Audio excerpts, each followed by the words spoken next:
ជំរាបសួរអ្នកទាំងអស់គ្នាខ្ញុំបាទឌីអូតូស៊ីថ្ងៃនេះដែរខ្ញុំនឹងមកបន្តសម្រាយរឿងអ្នកដឹកជញ្ជូនមកពីមូរិនបន្តទៀតក៏ប៉ុន្តែមុននឹងឈានដល់ការសម្រាយរឿងរបស់ខ្ញុំបាទខ្ញុំសូមឲ្យអ្នកទាំងអស់គ្នាជួយចុច like Subscribe អ្នកមួយផងដើម្បីជាកម្លាំងចិត្តឲ្យខ្ញុំសម្រាយរឿងនេះបន្តទៀតក៏ប៉ុន្តែមុននឹងឈានដល់ការសម្រាយរឿងខ្ញុំសូមអរគុណទៅដល់អួងសូថេនដែលបានឧបត្ថម្ភឲ្យខ្ញុំបាទ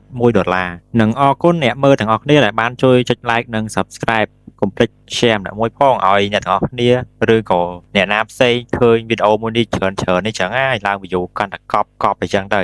សាច់រឿងបានខាមមកក្រោយនៅចំពេលដែលទូឲ្យប្រុសរបស់យើងកំពុងតែចាប់ដៃអាមួយដែលស្រែកដូចចាក់កជ្រូកអញ្ចឹងណាចំណែកឯកូនចៅរបស់វាវិញបានសម្រុកចូលមកវាយប្រហារកាំងស៊ូភ្លាមក៏ប៉ុន្តែកាំងស៊ូមិនមែនជាមនុស្សល្ងងឲ្យពួកវាវាយ free បាននោះទេពេលដែលកូនចៅពួកវាបានចូលមកវាយប្រហារកាំងស៊ូផ្ទុយពីពួកវាបានវាយប្រហារទៅកាន់កាំងស៊ូបែរជាកាំងស៊ូជាអ្នកវាយប្រហារពួកវាវិញតែម្ដងនៅពេលដែលពួកវាបានរត់មកដើម្បីចង់វាយកាំងស៊ូបានបញ្ចេញចំហាយថាមពលធ្វើឲ្យពួកវាប៉ើងទៀតដូចក្រដាសអញ្ចឹងសាវងដែលត្រូវជាមេរបស់ពួកវាកំពុងតែមើលពីចម្ងាយភ័យស្លន់ស្លោខ្លាំងណាស់គេឃើញស្ថានភាពមិនស្រួលក៏បានរត់ចេញពីកន្លែងកើតហេតុតែម្ដងនៅពេលដែលសាវងរត់បានឆ្ងាយល្មមគឺគិតថាកាំងស៊ូមិនអាចតាមទាន់ល្បឿនរបស់វាបាននោះទេក៏ប៉ុន្តែការគិតរបស់វាគឺផ្ទុយស្រឡះតែម្ដងនៅពេលនោះដែរកាំងស៊ូបានលេចមុខមកចំពោះមុខវាទាំងស្រស់តែម្ដងធ្វើឲ្យសាវងភ័យដូចឃើញខ្មោចទាំងថ្ងៃអញ្ចឹងកាំងស៊ូបានដើរបណ្ដានិយាយគំរាមវាបណ្ដានៅពេលដែលកាំងស៊ូកំពុងតែដើរបណ្ដានិយាយបណ្ដាកាំងស៊ូបានប្រើម្រាមទាំង5របស់គេចាប់ក្បាលសាវងរួចគំរាមថាបើឯងហ៊ានទៅប៉ះពាល់នៅហាងមីខ្មៅម្ដងទៀតនោះជីវិតរបស់ឯង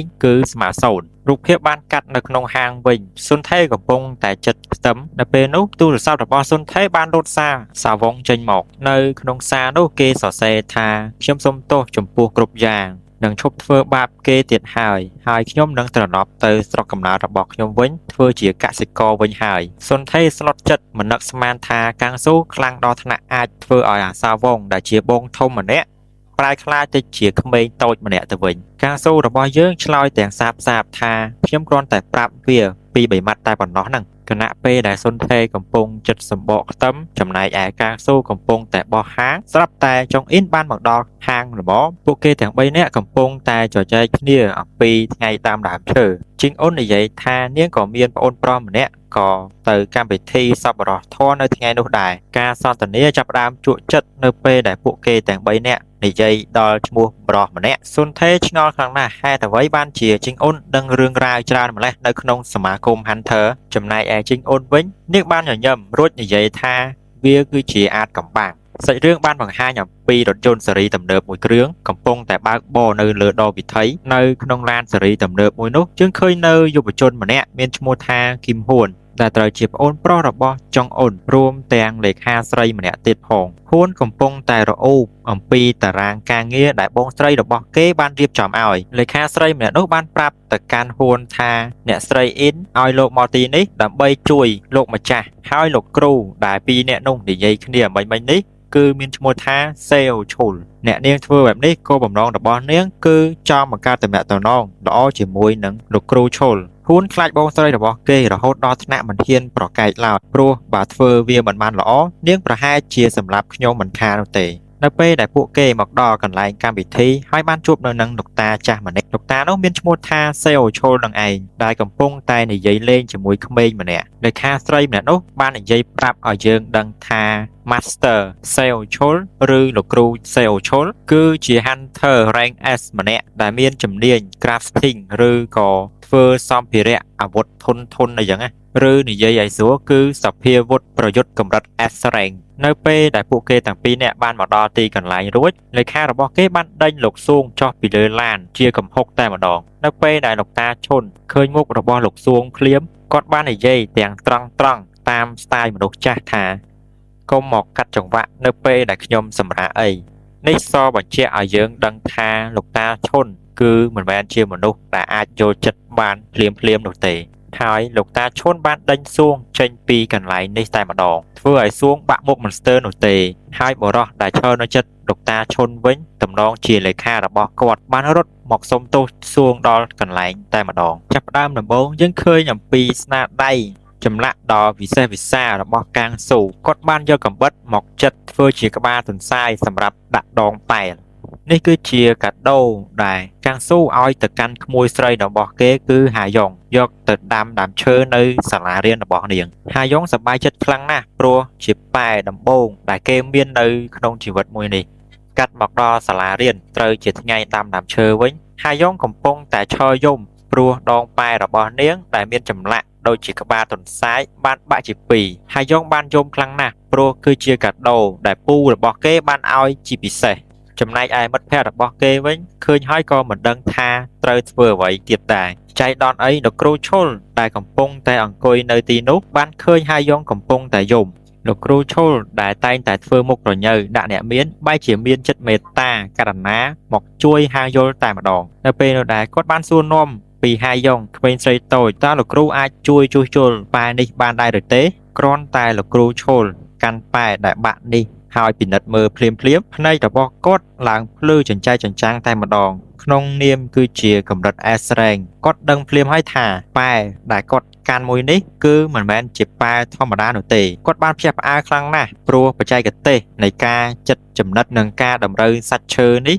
គឺអស្ចារ្យរហូតដល់នឹកស្មានមិនដល់សូម្បីតែជាងលំដាប់ខ្ពស់ក៏ពិបាកនឹងធ្វើវាបានដែរនៅពេលដែលជំនួយការរបស់គាត់ដើរមកដល់ហើយគាត់មានឈ្មោះថាអ៊ុនស៊ីកលោកគ្រូឈុនស្រែកប្រាប់ទាំងរំភើបថាមើលទៅនេះគឺជារបស់ដែលមានតម្លៃបំផុតគាត់ថែមទាំងនិយាយថាសូម្បីតែរូបគាត់ផ្ទាល់ក៏ប្រហែលជាពិបាកនឹងធ្វើរបស់នេះឲ្យលម្អិតលម្អន់បែបនេះបានដែរហើយគាត់ចាប់ផ្ដើមឆ្ងល់ហើយថាតើនរណាជាអ្នកធ្វើរបស់មួយនេះបន្ទាប់ពីគាត់បានពិនិត្យរួចលោកគ្រូក៏បានជួសជុលប៉ែនេះឲ្យស្រស់ស្អាតដូចដើមវិញហើយប្រគល់ទៅឲ្យហាយ៉ុងតែម្ដងនៅពេលដែលគាត់បានឃើញក្មេងស្រីតូចនោះឈប់យំហើយបានសើចឡើងវិញលោកគ្រូឈុនមានអារម្មណ៍ថារីករាយខ្លាំងមែនទែនហើយគាត់បានដឹងហើយថាពូរបស់ហាយ៉ុងគឺមិនមែនជាមនុស្សឬអវ័យខិនធម្មតានោះឡើយហ៊ុននិងលេខារបស់គេកំពុងតែឈរមើលលោកគ្រូឈុននិងក្មេងៗកំពុងតែនិយាយលេងជាមួយនឹងគាត់ហ៊ុនមើលទាំងអារម្មណ៍ស្រស់ស្រាយតែម្ដងហើយគេមានចម្ងល់ថាហេតុអ្វីបានជាលោកគ្រូឈុនឬ Master ឈុនគឺជាមនុស្សម្នាក់ដែលរឹងរូសបែរជាមកលេងជាមួយក្មេងៗយ៉ាងសិទ្ធស្នាលបែបនេះទៅវិញហើយគាត់បាននឹកឃើញដល់ផែនការថ្មីដើម្បីព្យាយាមទាក់ទាញចិត្តរបស់លោកគ្រូឈុនមកចូលរួមជាមួយនឹងហ្គារបស់ខ្លួនអញ្ចឹងយើងដឹងហើយថាពួកគេទាំងពីរនាក់មកដល់ទីនេះគឺដើម្បីតែតាក់ទាញចិត្តរបស់លោកគ្រូឈុនឬ Master ឈុនដើម្បីចូលហ្គារបស់ខ្លួនតែប៉ុណ្ណោះកាត់មកដល់កាងស៊ូដែលជាតួឯករបស់យើងវិញនេះគឺជាថ្ងៃដែលគេទទួលបានប្រាក់ឧបត្ថម្ភឬហៅកាត់ថាប្រាក់ខែនឹងឯងហើយរបស់ដែលគាត់ចូលចិត្តបំផុតនោះគឺ Rose Cake ហើយចំណែកឯហាងដែលគាត់ចូលចិត្តមកទិញនោះគឺហាង Libyok ហើយបុគ្គលិកនៅទីនោះគឺចិត្តល្អខ្លាំងណាស់បានបន្សល់ទុកនៅនំ Rose Cake មួយប្រអប់តែម្ដងព្រោះកាងស៊ូគឺជាអតិថិជនពិសេសសម្រាប់ហាងមួយនេះទៅហើយខណៈពេលដែលកាងស៊ូកំពុងតែរៀបចេញពីហាងគាត់បានជួបប្រទះជាមួយនឹងស្រីស្អាតម្នាក់នាងបានដើរចូលមកក្នុងហាងហើយយើងឃើញហើយថាបុគ្គលិកចិត្តល្អដែលលក់នៅក្នុងហាងមួយនោះនៅពេលដែលឃើញនារីម្នាក់នោះបានដើរចូលមកក្នុងហាងមួយនេះមុខរបស់គេឡើងក្រហមនៅពេលដែលឃើញនាងធ្វើឲ្យកាងស៊ូហួសចិត្តយ៉ាងខ្លាំងខ្ញុំសូមបញ្ជាក់តិចចុះ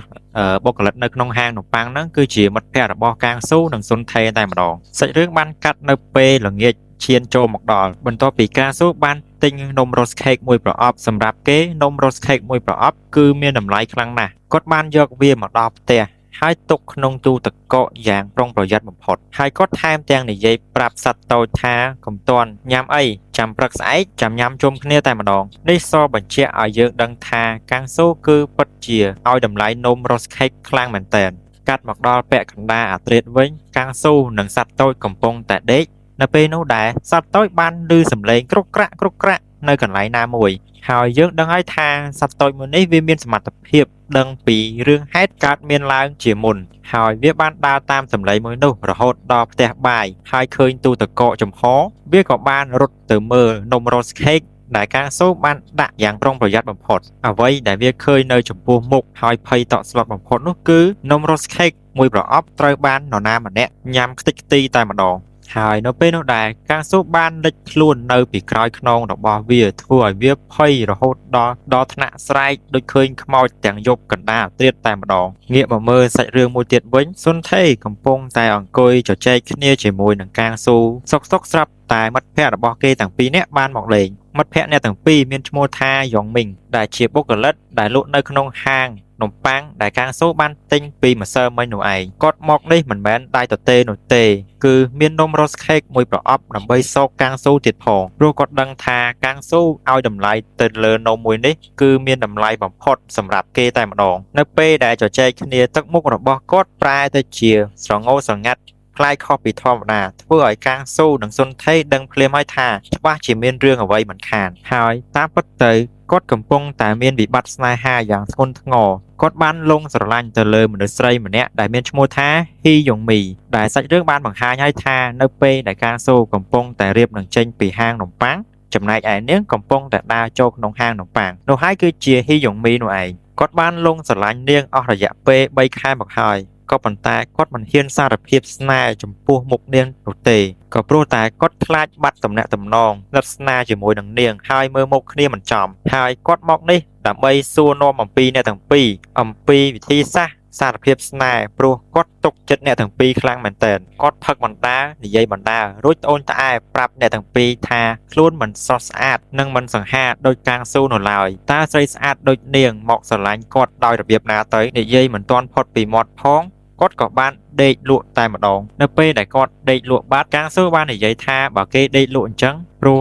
ឯងត្រូវមានប្រពន្ធកូនរួមបន្ទប់ជាមួយទៀតអញ្ចឹងហើយទុកមិត្តភ័ក្តិរបស់យើងមួយនេះឲ្យទៅកាន់កាំងស៊ូទៅចោះសាច់រឿងបានកាត់មកកាន់បន្ទប់កាំងស៊ូនៅពាក់កណ្ដាលត្រៀតដូចជាយប់ម្សិលមិញអញ្ចឹងគាត់កំពុងតែអង្គុយតាំងសមាធិរួចមិត្តភ័ក្តិរបស់គេកំពុងតែដេកចំណែកឯសត្វតូចវិញវាបានភ្ញាក់ឡើងព្រោះវាបានឮសំឡេងគ្រុកក្រាក់